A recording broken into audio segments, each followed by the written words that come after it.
Kaya hindi ko dinala motor ko. Hindi ba ako dun sa PSA? Kukuha ng subsidy dyan. Magkano ang bigay? 5,000. Ayos na.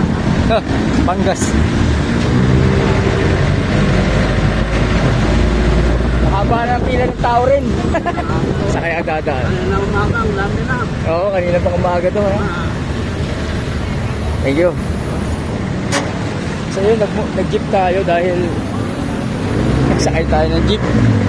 Hindi natin alam saan ba makakatagos dito.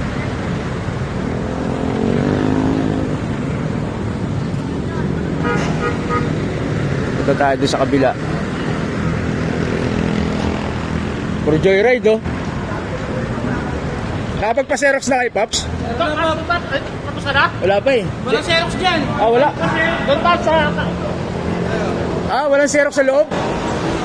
Wala pa lang Xerox sa loob, puto. So wala daw Xerox. Tapos tayo doon sa loob. Walang Xerox sa loob.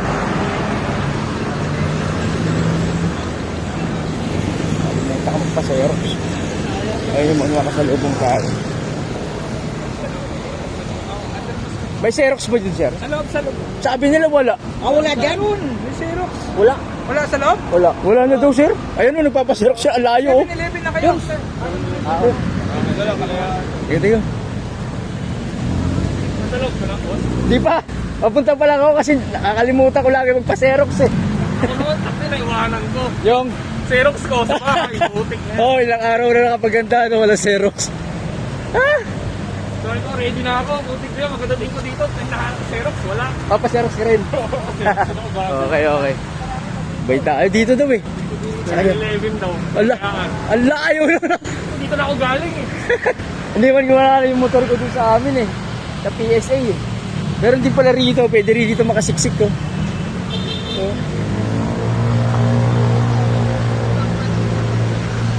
papa-Xerox kami. Malayo pa. Doon pa sa 7-Eleven. Xerox pa lang. Saan ba sir magpapa-Xerox dito? Dito. Thank you, thank you. O, dito pa. Ah.